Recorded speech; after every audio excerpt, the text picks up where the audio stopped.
Gwalior high court में doctor Baba Saheb Ambedkar इनकी प्रतिमा लगाने के लिए कुछ व्यक्तियों द्वारा विरोध हो रहा है।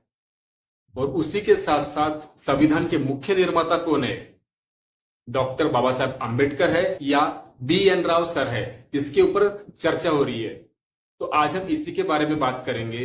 तो जो बी एन राव सर थे, इनका जन्म कर्नाटक राज्य में मंगलुरु इस जगह में हुआ था और वह ब्राह्मण फैमिली से बिलोंग करते थे।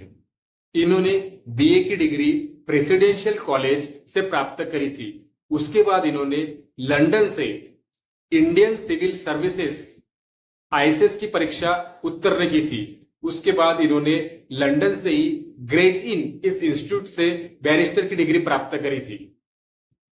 और इनका संविधान सभा में जो इनको भूमिका दी गई थी, एक संवैधानिक सलाहकार कॉन्स्टिट्यूशनल एडवाइजर के रूप में दी गई थी, जिसका उद्देश्य विदेश के संविधानों को स्टडी करते हुए भारत के लिए संविधान के लिए एक प्रारूप कच्चा मसूदा तैयार करना था, जो कि अंतिम नहीं था, फाइनल नहीं था। अभी हम बात करेंगे डॉक्टर बाबा साहेब आम्बेडकर इनकी। तो डॉक्टर बाबा साहेब आम्बेडकर इनका जन्म एमपी के महू इस स्थान पर हुआ था। इन्होंने अपनी बीए की डिग्री मुंबई के एल्फिंस्टन कॉलेज से पूरी करी थी। उसके बाद अमेरिका के कोलंबिया यूनिवर्सिटी से इन्होंने एमए और पीएचडी की डिग्री प्राप्त करी थी। उसके बाद London school of economic and political science से उन्होंने एमएससी और डीएससी डॉक्टर ऑफ साइंस की डिग्री प्राप्त करी थी, जो कि डॉक्टर ऑफ साइंस की डिग्री प्राप्त करने वाले डॉक्टर बाबा साहेब आम्बेडकर यह पूरे दक्षिण एशिया में प्रथम व्यक्ति थे। उसी दौरान डॉक्टर बाबा साहेब आम्बेडकर इन्होंने लंदन से ही द ग्रेजिन इस इंस्टीट्यूट से बैरिस्टर की डिग्री प्राप्त करी थी। और इनका जो संविधान सभा में जो इनका कार्य था, जो भूमिका थी, ये ड्राफ्टिंग कमेटी के चेयरमैन थे।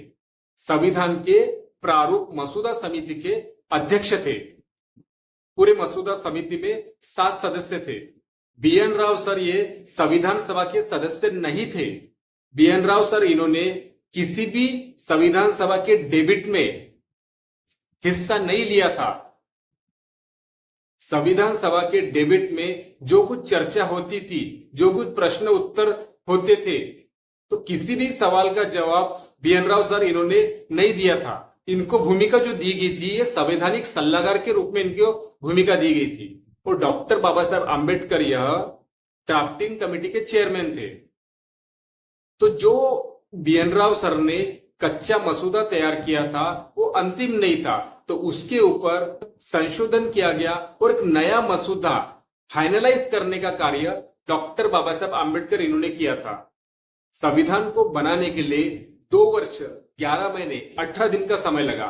इन दिनों में संविधान सभा में जो सदस्य थे तकरीबन 300 के तक, तो संविधान सभा के जो 300 सदस्य थे वो काफी विद्वान लोग थे। और संविधान के आर्टिकल के ऊपर जो चर्चाएं होती थी, उसमें डॉक्टर बाबा साहेब आम्बेडकर यह उन सभी चर्चाओं में हर अनुच्छेद को पूरी व्याख्या सहित विश्लेषण के साथ संविधान सभा के सदस्यों को समझाते थे। जो भी सकारात्मक नकारात्मक बहस होती थी, उसके ऊपर डॉक्टर बाबा साहेब आम्बेडकर पूरी तरीके से विश्लेषण के साथ, तर्कसंगत विचारों के साथ, स्पष्टीकरणात्मक रूप से हर एक कॉन्स्टिट्यूशन के आर्टिकल को अच्छे तरीके से समझाने का कार्य डॉक्टर बाबा साहेब आम्बेडकर इन्होंने किया था। तो डॉक्टर बाबा साहेब आम्बेडकर इन्होंने संविधान को नया मसूदा पूरी तरीके से फाइनलाइज करने का कार्य डॉक्टर बाबा साहेब आम्बेडकर ने किया था। संविधान सभा में हर आर्टिकल के ऊपर चर्चाएं होती थी, बहसबाजी होती थी, कई साधक बाधक ऐसे प्रश्न उत्तर होते थे, और सभी को एक मत में लाना और संविधान के रूप में अनुच्छेद को पारित करना, यह बहुत ही जिम्मेदारी का कार्य डॉक्टर बाबा साहेब आम्बेडकर इन्होंने पूरा किया है। तो इसीलिए डॉक्टर बाबा साहेब आम्बेडकर इनको पायलटिंग ऑफ द कॉन्स्टिट्यूशन कहा गया है। आप समझ सकते हैं कि किसी कमेटी में, किसी ग्राम पंचायत में अगर कोई योजना पूरी करनी हो, तो उसमें सभी लोगों का मतैक्य लाना कितना मुश्किल कार्य है।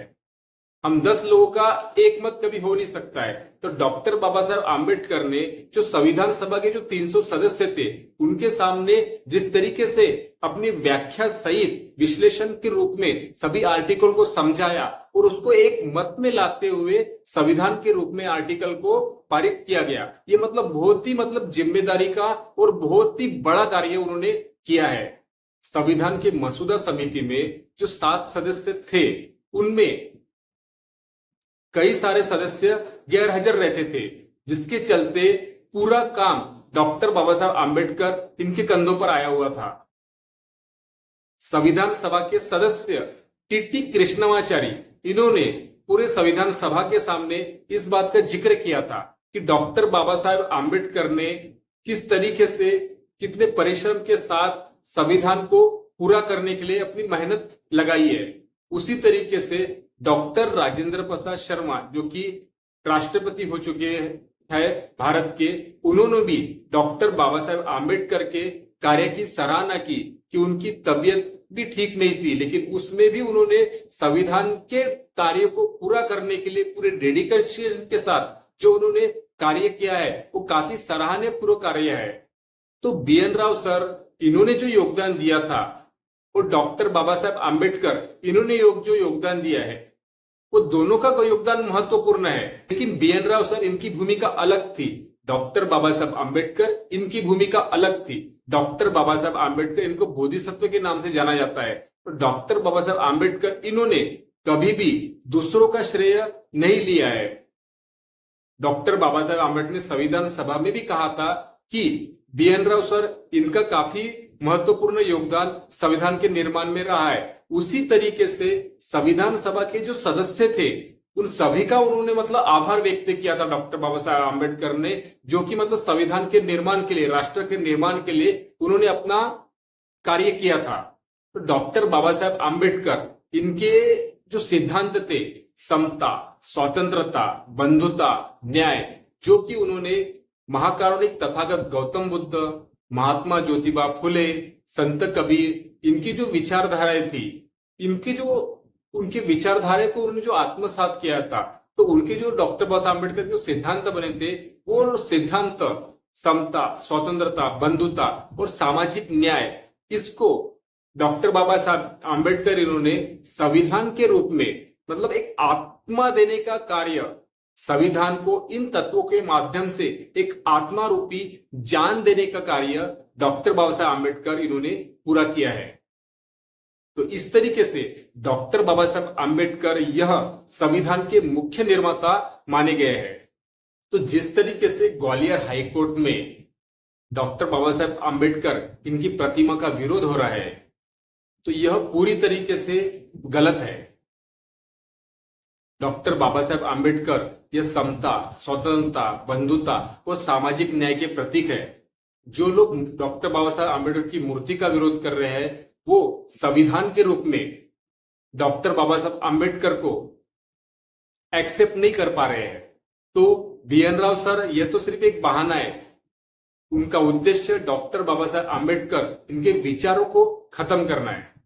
तो आपको ये जानकारी कैसे लगी कमेंट्स में अवश्य बताइएगा। आप अगर हमारे चैनल में नए हैं तो चैनल को सब्सक्राइब अवश्य कीजिएगा। मिलते हैं नेक्स्ट वीडियो में। जय भीम, जय संविधान।